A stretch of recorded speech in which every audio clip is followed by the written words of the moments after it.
and without whom none of this would have been possible to deliver the presidential address. Our esteemed guests, colleagues, dear parents, beloved students, ladies and gentlemen. Once again, a very good evening to all of you. It's a great pleasure for me to be standing here in front of you to express what I feel in my heart today.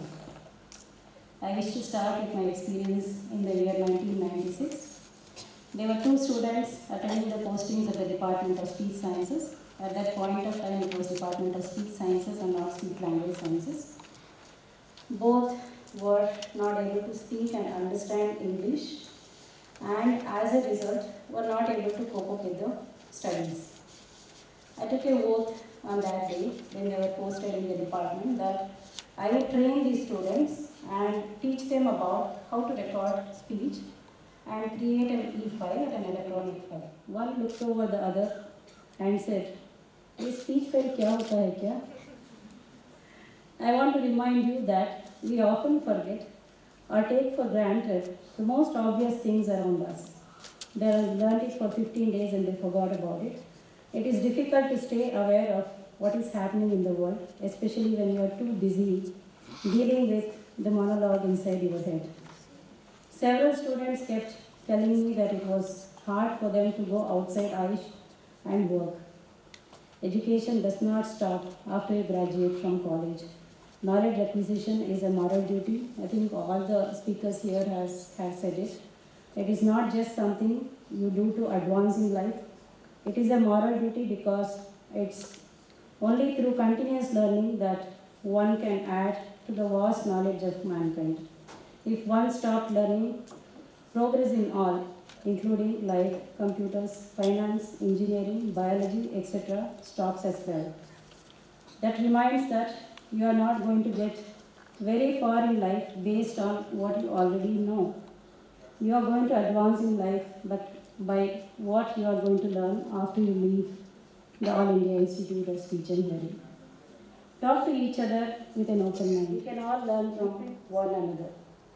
I urge you to carefully consider your so-called big idea. Many a time students tell me that they have a big idea.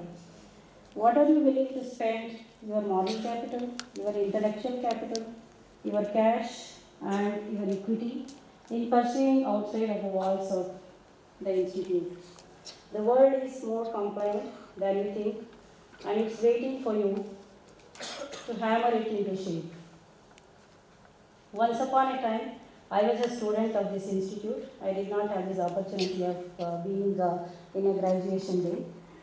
With due respect to our professors, the friends you have made here will be what lasts you from secluded corners of the world, everywhere that begs people willing to do what we do. The hard work of change, it will make you proud. It happens sooner than you think. You have chosen a profession that is essentially hopeful because it's full of people who actually believe we can make a difference in this world. What makes my task easier today is that you already know them. I don't have to spend time trying to convince you to serve others or change the world. You already made those changes when you choose an institute like the All India Institute of Speech and Hearing. And it will confirm something. You made the right choice. Public service is important, it is difficult, but matters. As Bhartrihari says, Seva Dharma Paramagahano Yoginam Apyagamana. Seva or serving people is a very deep concept which even sages find it difficult to understand because if you are silent, people will call you a fool. If you speak, they label you a chatterbox, etc. Parents, your children made a right choice. Serving public, especially persons with disability, is not a joke, it's very important. It's hard and it really matters. So thank you for helping us along the way. When I moved to Delhi and Bangalore, right out of college, and when it came to finding a job, I was on my own. I figured I went to a good institute, worked at several places, and finally landed at Aiish. I had applied for a post of research assistant in the Department of Audiology and the head of the Department of Audiology asked me whether I was interested. Not even having a clue that she could be one of the subject experts in the interview, I told her, Madam, I've done my research in speech. As there is a post I have applied, but I'm really not interested. When I entered the director's chambers for the interview, she immediately said, anyway, Savitri is not interested. And that was the end of the interview. Some days later, I ended up as a research assistant in the Department of Speech Pathology, and I was assigned to a windowless room. Maybe that room is no more there. Life was actually pretty great when I joined the institute. Over the next few years, I moved up the ranks and eventually gained a portfolio of my own. And that one led to a few more. Then, like a lot of people who are unsure what to do with their life, I was not sure of what to be done. It was a faculty position in the Department of Speech Sciences that changed my life. I wish to tell you that your story can be entirely self-made, but your luck also plays a role in your success, maybe sometimes. Now you can improve your odds of getting a lucky break, work your tail off, be the last to leave the office at night, appreciate being part of a team rather than just acting like you do. Don't just embrace, but enjoy being surrounded by people who are smarter than you are. And be nice. As it turns out, people notice these things and reward you for them. So in my words, success is the place where hard work matters. But I know that get lucky isn't a great guidance. Though I do hope you all get lucky. So based on what I have learned along the way, I humbly offer 2 pieces of advice that hold true regardless of whether luck finds you or not, and might even take you to a better place. The first is to remember that the career path you have chosen isn't about you at all. With each letter and each file that I have opened, with each of the phone calls from people asking for help, I learned how deeply public service matters. The public may be students, patients, colleagues, etc. I learned that my profession was no longer about me or my future. It's a constant reminder of why what we are trying to do has to work. The second, be afraid to fall. I know you have heard people say, don't be afraid to fall. According to me, you should be so afraid of failure that you are willing to do anything to succeed. Fear of failure is a powerful motivator, and people remember those who take great risks and do big things on their behalf. Today is a day all about you, as it should be. It's hard-earned and well-deserved. My hope and wish for all of you as you enter or re-enter your careers is that you do it with the same enthusiasm. Do it with the same enthusiasm and eagerness you had when you first set your foot in the All India Institute of Speech and Hearing, because it matters. Congratulations to the class of 2016. All the very best for all of you. Thank you. Thank you very much, ma'am, for the inspiration you've bestowed upon us, and I'm sure our graduates would strive to follow in your footsteps and reach the heights of excellence that you have attained. We are what we are and where we are due to the hard work and continuous support of a lot of kind human beings, and we owe it to them to accept the same and express our gratitude. And therefore, I now request Dr. Aiish K. Abraham, Professor in Electronics and Chairperson of the Committee for Graduation Day, to deliver the vote of thanks. Dignitaries on the dais, participants of Graduation Day 2016, dear colleagues, parents, and all our invited guests. I'm greatly privileged and humbly honored to propose the vote of thanks on this historic occasion. I call this as a historic occasion because it is indeed historic in 2 ways. First, this is the first time the Institute is conducting a graduation day. And also, second, this year marks the 50th year of start of our academic programs, as the first academic program started in the year 1966.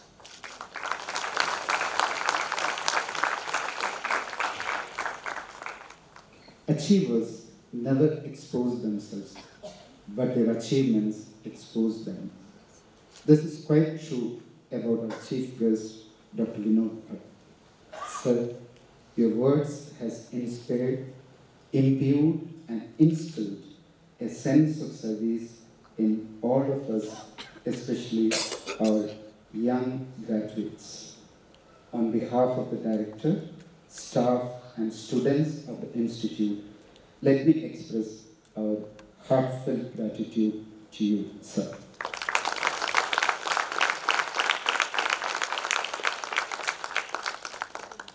A lamp does not speak.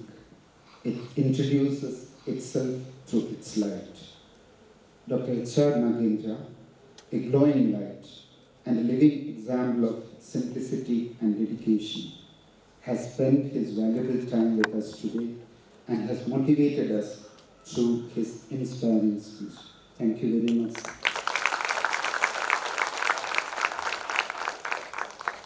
I am no one to propose vote of thanks to Dr. N. Ratna. Sir, I can only bow my head in gratitude to you for doing this for today. Thank you very much. Leadership is action, not position, says Donald McGann. We have a leader, our director, who as our team leader has instilled the power and energy to the entire organizing team. Madam, thank you very much for leading us to action, not just to words. We have been fortunate enough to be backed by a team of highly motivated and dedicated colleagues who knew their job and were result-oriented. My thanks are due to the members of Certificates and Awards Committee, headed by Dr. S.P. Goswami, Invitation and Registration Committee, headed by Dr. Aiish Burman, HA Committee, headed by Dr. Santosh, Committee for Arrangement of Roads, headed by Dr. Anshna Biram, and members of my own committee, the Stage and Program Coordination Committee. As chairpersons and members of various committees, it was their involvement and their willingness to take on the completion of tasks beyond their comfort zones that has contributed to the success of the event. I must mention our deep sense of appreciation to all the members of various committees for their time and effort in planning and successful implementation of the event. Thank you so much. Thanks to all my senior colleagues, heads of departments, section heads, and all other faculty and technical staff who took their time off to be a part of this event. Thank you so much. We are extremely thankful to the sponsors of the gold medals which were distributed today. Thank you so much. Thanks to all the participants and all their family members who were with us today. Special thanks for strictly adhering to all our guidelines and helping us to maintain the decorum. I take your pardon for any lapses that might have occurred unintentionally. Thank you so much. The press and media always support our mission to reach the unreached through their channels and columns. Our sincere gratitude to all the members of the press and media who have come here to give a wide coverage of the event. Thank you. I would